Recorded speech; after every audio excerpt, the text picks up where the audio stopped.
You're listening to a Roddenberry podcast. Today is Friday, July 30th, 2021, and this is your daily Star Trek news from the Roddenberry Podcast Network. On today's show, Funko releases new vinyl pop figures based on Star Trek the original series. Star Trek science advisor Dr. Mohamed Noor wins the prestigious Friend of Darwin award. Comic series Star Trek Year 5 is nearly at its end, and I've got the answer to Tuesday's trivia question. I'm Alison Pitt, and today's show is sponsored by BetterHelp. Get 10% off your first month of counseling by visiting betterhelp.com/DSTN.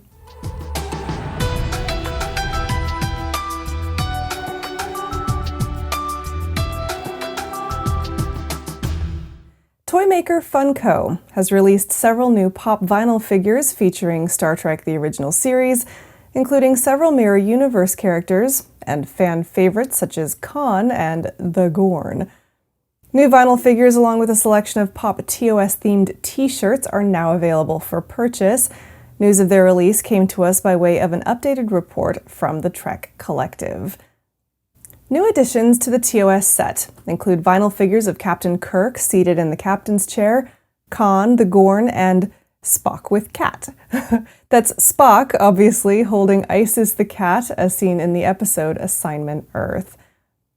New Mirror Universe figures are also available, including Captain Kirk, Uhura, Sulu, and Spock. Now, some of you out there may be thinking, Funko already released a Spock figure set in the Mirror Universe, and you would be right. But this new version of Mirror Spock is more screen accurate than the 2014 release, with greater attention to the detail of Spock's uniform, his boots, and even his facial hair. The expansion to Funko's TOS collection of pop figures is the first edition since 2014.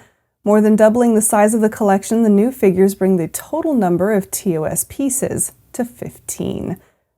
If you want to get your hands on the new range of original series pop vinyl figures and the new t-shirts they released to go along with them, you'll probably have to purchase from multiple vendors to complete the set. Currently, the Gorn vinyl figure is available exclusively from Target.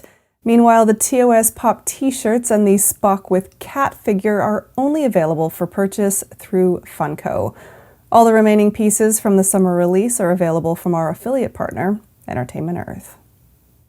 If you've been staring at all those Star Trek aliens and wondering how genetic recombination affects species formation and molecular evolution, and let's be honest, who hasn't? There is an award-winning biologist who can help with that. On Tuesday, the biology department at Duke University tweeted out their congratulations to their professor of biology and dean of natural sciences for his latest award.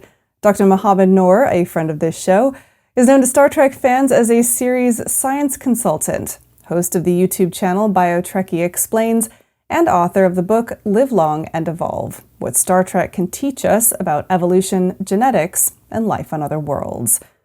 Dr. Noor recently received one of 3 Friend of Darwin awards for 2021 from the National Center for Science Education.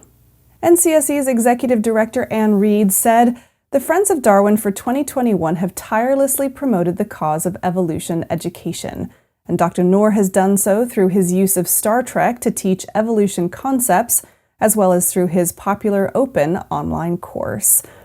According to the NCSE website, the Friend of Darwin, as well as the Friend of the Planet Awards, are presented annually to a select few whose efforts to support NCSE and advance its goal of defending and supporting the teaching of evolution and climate science have been truly outstanding. To find out more about Dr. Noor and his Trek cred, you can read a Duke University interview with him from last year at today.duke.edu, or check out our interview with him earlier this year about his YouTube series with Star Trek Discovery actor Jane Brooke. Please join all of us here at Daily Star Trek News in offering congratulations to Dr. Noor on his award. Now, I've got more news and the answer to Tuesday's trivia question here in just a moment, but first, a word from our sponsor, BetterHelp.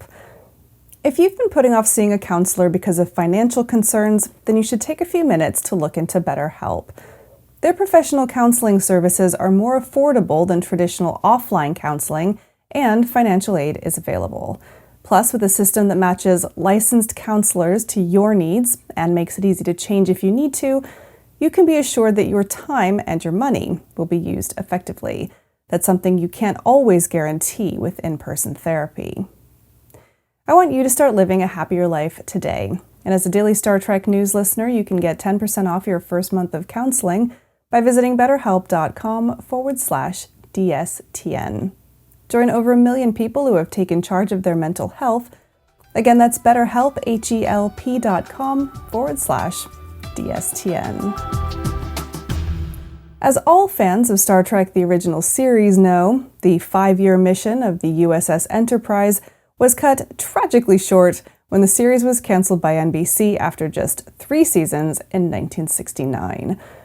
Over the years, various novels and fan projects have sought to fill in those missing 2 years, and now IDW Comics, which acquired the rights to Star Trek in 2006, is bringing the story to a close. IDW began publishing stories under the banner Star Trek Year 4 in 2007, even bringing along established franchise writers like DC Fontana and offering up sequels to original series episodes like Assignment Earth. 2 years ago, they brought back the concept with Star Trek Year 5, and this week we see the final movement of their story begin to unfold with the release of the penultimate issue. But before you picture James T. Kirk and his stalwart crew coming back to Federation headquarters with great fanfare and a hero's welcome, listen first to IDW's description of the final stage of their story. A Tholian horde bearing down on Earth, a time-traveling madman out for blood, a rot festering within the highest levels of the Federation that's about to explode, and that's just where we begin.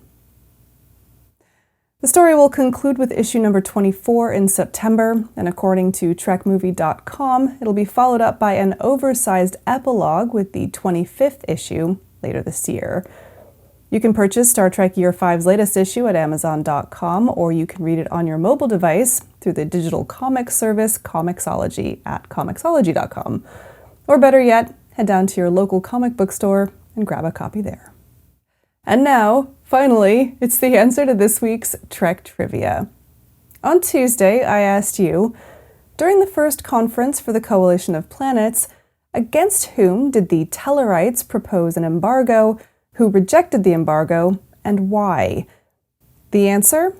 The Tellarites proposed to embargo the Orion Syndicate on the grounds that the Orions had been attacking Tellarite freighters. The Coordinate representative rejected the proposal, saying that his people had been trading with the Orions for centuries, and claiming that the Tellarite accusation constituted slander. For more Trek trivia, tune in next Tuesday. Well, that's it for today's Daily Star Trek news from the Roddenberry Podcast Network. Don't forget to check out the other great shows on the network at podcasts.roddenberry.com. Daily Star Trek news is produced by me, Alison Pitt, and written by Chris Peterson, Jack Brown, and David Powell, with trivia by T. Rick Jones. Today's show is sponsored by BetterHelp. Get 10% off your first month of counseling at betterhelp.com/DSTN. I'm back on Monday with more of the Star Trek news you need to know. I'm Alison Pitt. Have a wonderful weekend, and live long and prosper. This is a Roddenberry podcast. For more great podcasts, visit podcast.roddenberry.com.